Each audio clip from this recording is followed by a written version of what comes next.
سامنے والوں کی بہو اسما مجھے بار بار کھڑکی میں کھڑی دکھائی دیتی ہے، میرے کان میں کچھ بولتی ہے، لیکن مجھے سمجھ نہیں آتا کہ یہ کیا کہہ رہی ہے۔ اور جب پچھلی رات میری آنکھ لگی تو میں نے خواب میں دیکھا ایک عورت اور 3 آدمی ہیں جن کے چہرے نہیں ہیں اور وہ اسما کو مار رہے ہیں۔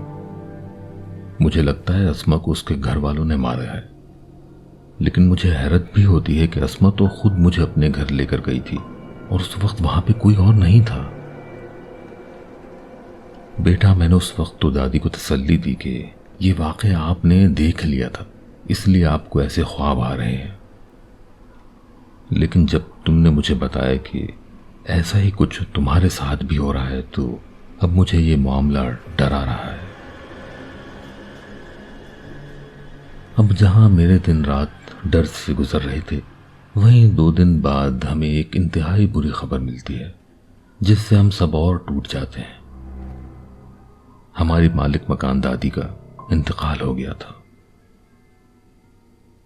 رات میں ایک آنٹی ان کو کھانا دینے گئی تھیں اور وہ ویسے تو بالکل ٹھیک ٹھاک تھیں، لیکن اسی طرح کی باتیں کر رہی تھیں کہ اسما بار بار میرے گھر آتی ہے، میرے کان میں کچھ کہتی ہے۔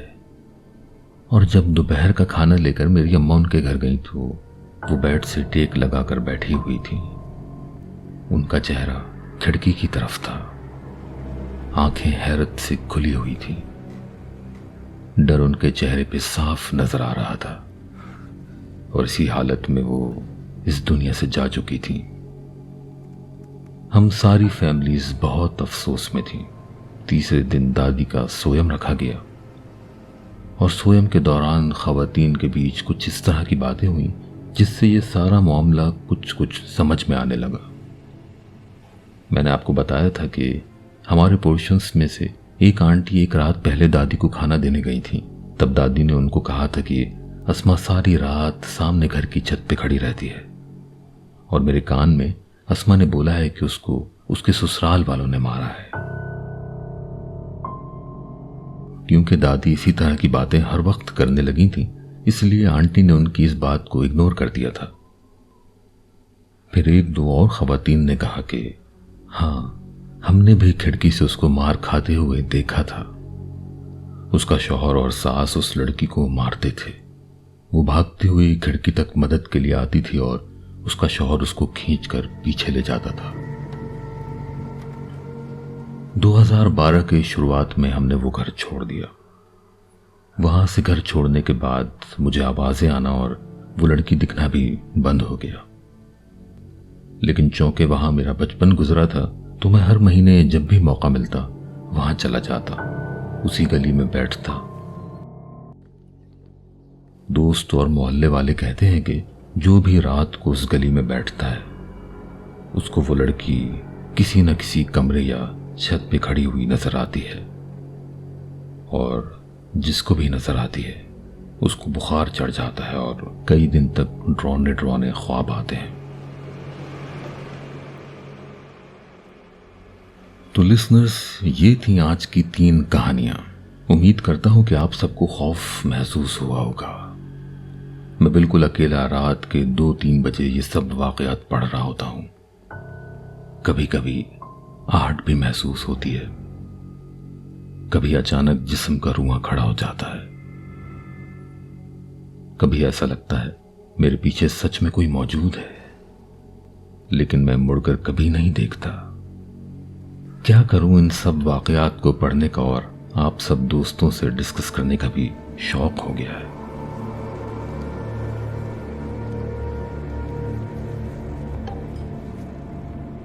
شادی کے بعد میں کراچی سے اسلام آباد شفٹ ہو گئی۔ ایک تو شہر بالکل نیا اور اس پر اسلام آباد کی خاموشی۔ پھر میرے ہسبینڈ بھی 1 مہینے بعد انگلینڈ چلے گئے۔ جس ایریے میں ہم شفٹ ہوئے تھے، اس ایریے میں خاص کر بڑے بڑے مکانات کافی فاصلے سے بنے ہوئے تھے۔ زیادہ تر مکانات خالی تھے، شاید ان کے مکین ملک سے باہر رہتے تھے یا دوسرے شہروں میں۔ جو گھر میرے سسرال والوں نے خریدا تھا وہ بھی کافی عرصے سے بند تھا اور حفاظت کے لیے صرف ایک چوکیدار رہ رہا تھا۔ گھر میں جب سامان کی شفٹنگ اور رنگ روغن کا کام شروع ہوا تو چوکیدار شیر علی نے گھر کی پچھلی طرف بنے ہوئے ایک کمرے میں صفائی وغیرہ کروانے سے میرے سسر کو منع کر دیا۔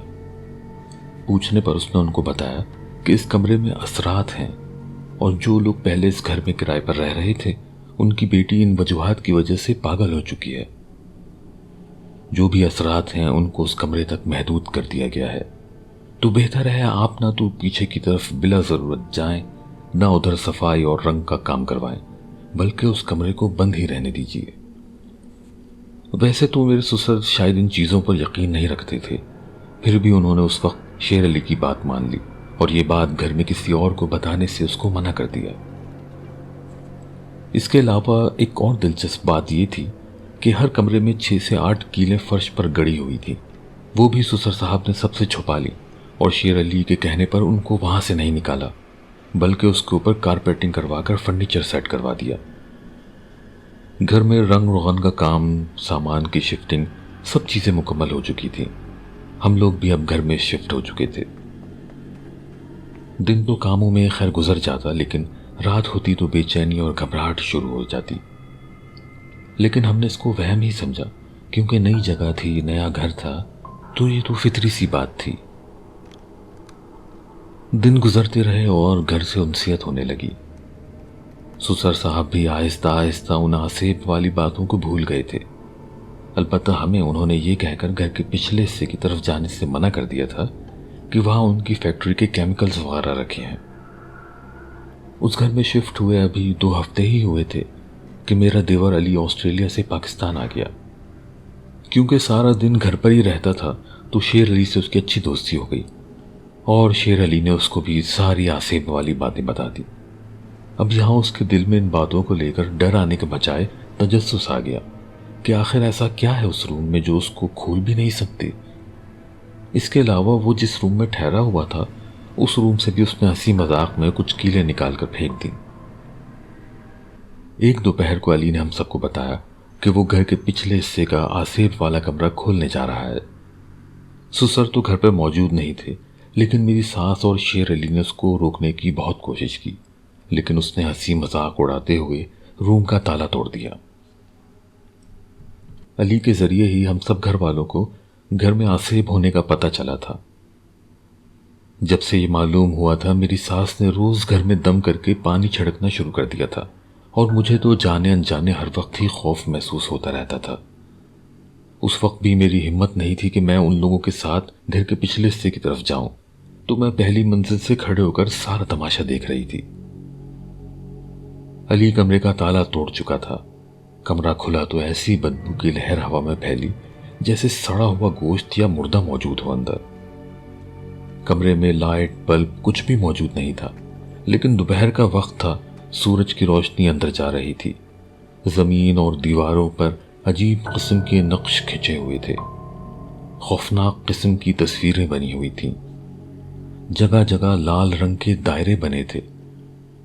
وہ علی جو کچھ دیر پہلے بہت چہک رہا تھا اب بہت ڈرا ہوا لگ رہا تھا۔ کمرے کے اندر جانا تو دور کی بات، وہ تو واپس دروازہ تک بند نہیں کر رہا تھا۔ میری ساس نے چاروں قل کے وظائف پڑھتے ہوئے دروازہ لاک کیا اور اس کو لے کر گھر میں آ گئی۔ شیر علی کو منع کر دیا کہ صاحب کو کچھ بھی پتہ نہ چلے، ورنہ وہ چند دن کے لیے آئے ہوئے علی پر سخت ناراض ہوں گے۔ یہ تو واضح ہو چکا تھا کہ اس روم میں کچھ نہیں بلکہ بہت گڑبڑ تھی۔ جو نشانات اور تصویریں وہاں بنی ہوئی تھیں ان سے لگ رہا تھا کہ یہ کمرہ جادو جیسے عملیات کے لیے استعمال ہوتا رہا ہے۔ نہ جانے جو لوگ پہلے یہاں رہتے تھے وہ ان کاموں میں ملوث تھے یا جن کا یہ مکان تھا وہ لوگ۔ شیر علی نے بھی اس کمرے کو پہلی بار اندر سے دیکھا تھا۔ اس کا خوف کا تو یہ عالم تھا کہ وہ 1 منٹ بھی رکنا نہیں چاہتا تھا، لیکن میری ساس کی بہت عزت کرتا تھا تو اس بات پر راضی ہو گیا کہ وہ نیا چوکیدار ڈھونڈ دے اور پھر بھلے سے اپنے گاؤں چلا جائے۔ اب واقعات کا سلسلہ اس طرح شروع ہوا کہ جو بدبو اس کمرے سے نکلی تھی وہ اکثر سب گھر والوں کو وقتاً فوقتاً محسوس ہوتی رہتی۔ وہ بدبو کسی ایک جگہ نہیں ہوتی تھی، کبھی گھر کے کسی کمرے میں آتی اور فوراً ختم ہو جاتی، کبھی گھر کے کسی اور کونے میں محسوس ہونے لگتی۔ پھر چیزوں کے گم ہونے کا سلسلہ شروع ہو گیا۔ سامنے رکھی ہوئی چیزوں کا گم ہو جانا تو الگ بات تھی، وہ چیزیں جو لاک میں رکھی ہوتی تھی وہ تک اپنی جگہ پر موجود نہ ہوتی، اور ڈرانے والی بات یہ تھی کہ ان میں سے اکثر چیزیں اسی گھر کے پچھلے حصے کے کمرے کے سامنے پڑی نظر آتی۔ اگر کوئی بہت ضروری چیز نہ ہوتی تو ہم اسے وہیں پڑی رہنے دیتے، ورنہ اپنے نئے چوکیدار کو کہہ کر وہاں سے اٹھوا لیتے۔ ساس نے تاکید کر دی تھی کہ نماز کا ناغہ نہیں ہونا چاہیے اور چاروں قل کا حصار کر کے رکھو، اور مغرب کے بعد تو لون میں جانے پر بالکل پابندی لگا دی گئی تھی۔ میری ساس باتوں باتوں میں کبھی کچھ ایسا ذکر کر جاتی تھی جس سے اندازہ ہوتا تھا کہ انہوں نے بہت کچھ دیکھا ہوا ہے گھر میں، لیکن کسی کو بتاتی نہیں ہے۔ شیر علی گھر سے جا چکا تھا۔ اس نے اپنی جگہ اپنے کزن عمران کو رکھوا دیا تھا، جس کو گھر کے آسیب کے بارے میں کچھ بھی علم نہیں تھا۔ ایک صبح جب میرے سسر فیکٹری جانے کے لیے نکلے تو عمران دروازہ کھولنے نہیں آیا۔ کافی بار ہارن دینے پر بھی جب وہ نہیں آیا تو سسر صاحب اس کے کوارٹر میں گئے۔ وہ وہاں اوندھا منہ بستر سے نیچے گرا پڑا تھا، اس کے سر میں چوٹ لگی ہوئی تھی۔ وہ گھبرا کر اس کو فوراً کلینک لے گئے۔ وہ بالکل ٹھیک تھا، کچھ بھی نہیں ہوا تھا، بستر سے نیچے فرش پر گرنے سے سر پر چوٹ لگ گئی تھی۔ گھر واپسی پر اس نے میری ساس کو بتایا کہ وہ گاؤں واپس جانا چاہتا ہے۔ وہ گاؤں جانے کے لیے اتنا بضد تھا کہ سیلری لینے کے لیے ایک دن اور بھی رکنا نہیں چاہتا تھا۔ اصرار کرنے پر اس نے بتایا کہ میں جب سے اس گھر میں آیا ہوں میرے ساتھ عجیب واقعات ہو رہے ہیں۔ جب میں اپنے کوارٹر میں جاتا ہوں تو میرا سامان بے ترتیب پڑا ہوتا ہے، اور یہ ایک بار نہیں ہر روز ہوتا ہے۔ رات ہوتی ہے تو فین کا سوئچ بار بار بند ہوتا ہے اور واش روم سے چپل گھسیٹنے کی آوازیں آتی ہیں۔ پھر کوارٹر کے دروازے پر پوری رات دستک ہوتی رہتی ہے۔ باقی باتیں تو میں برداشت کر رہا تھا، مجھے معلوم ہے کہ اللہ کی اور بھی مخلوق اس دنیا میں ہے، لیکن رات کو سوتے میں بار بار دروازے پہ دستک سے مجھے خوف سے زیادہ غصہ آتا تھا۔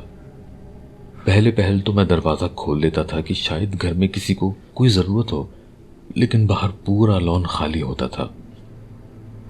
لیکن کل رات جب دستک بار بار ہوتی رہی تو مجھے غصہ آ گیا۔ میں نے بستر پر بیٹھے بیٹھے زور سے کہا، کیوں میری نیند حرام کی ہوئی ہے؟ کون ہو آخر تم؟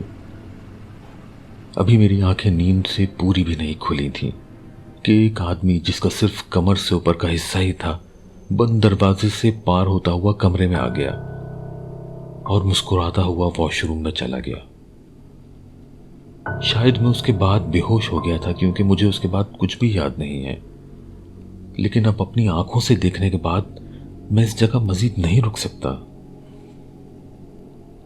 گھر کا گھٹا ہوا ماحول اور وہ بدبو ڈرانے کے لیے کیا کم تھی کہ یہ سب سننے کے بعد تو اکیلے بیٹھنے کی بھی ہمت نہیں ہوتی تھی۔ ہر وقت ایسا محسوس ہوتا کہ ہم کسی کی نظروں میں ہیں، کوئی ہماری ہر بات سن رہا ہے، ہماری ہر حرکت کو دیکھ رہا ہے۔ جب میں امید سے ہوئی تو میری ساس اور فکر مند ہو گئی، جس کی وجہ ایک خواب تھا۔ خواب میں وہ کیا دیکھتی ہیں کہ میں اسی آسیبی کمرے میں موجود ہوں اور زمین پر لیٹی ہوئی ہوں، ہر طرف خون پھیلا ہوا ہے اور وہاں میری ڈیلیوری ہو رہی ہے۔ فجر کے وقت انہوں نے ہم سب کو یہ خواب بتایا تو میں نے ان سے کہا، رات بھر بار بار ایسا محسوس ہوتا رہا جیسے کوئی میرے پیٹ پہ ہاتھ پھیر رہا ہے۔ ہم لوگوں کو کسی عالم کے بارے میں معلومات نہیں تھی کہ اگر کسی کے پاس جائے تو کس کے پاس۔ ظہر کے وقت تک ہم لوگ لیونگ روم میں گمسم بیٹھے ایک دوسرے کی شکل دیکھتے رہے۔ پھر میری ساس ایک دم اٹھی اور میرا ہاتھ پکڑ کر باہر لے آئیں، بغیر کچھ کہے اشارہ کیا کہ گاڑی میں بیٹھو، اور گھر سے نکل گئی۔ ہم لوگ وہاں سے قریبی مال گئے اور ان کے ہی کہنے پر ہم دونوں نے نئے کپڑے خرید کر وہیں چینج کیے اور اتارے ہوئے کپڑے وہیں چھوڑ دیے۔ وہاں سے وہ مجھے لے کے ایک ہوٹل میں آ گئیں۔ پھر ہم نے سسر کو کال کر کے بتایا کہ ہم اس ہوٹل میں رکے ہوئے ہیں اور اب واپس گھر نہیں جائیں گے۔ 2 دن اس ہوٹل میں رکنے کے بعد ہم کراچی کی فلائٹ لے کر میری امی کے گھر آ گئے۔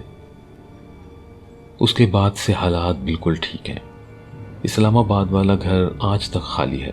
اس وقت سے آج تک صرف 2 بار کرائے پہ کیا ہے، لیکن جو لوگ وہاں آئے انہوں نے بھی اسی طرح کی شکایت کی اور گھر چھوڑ دیا۔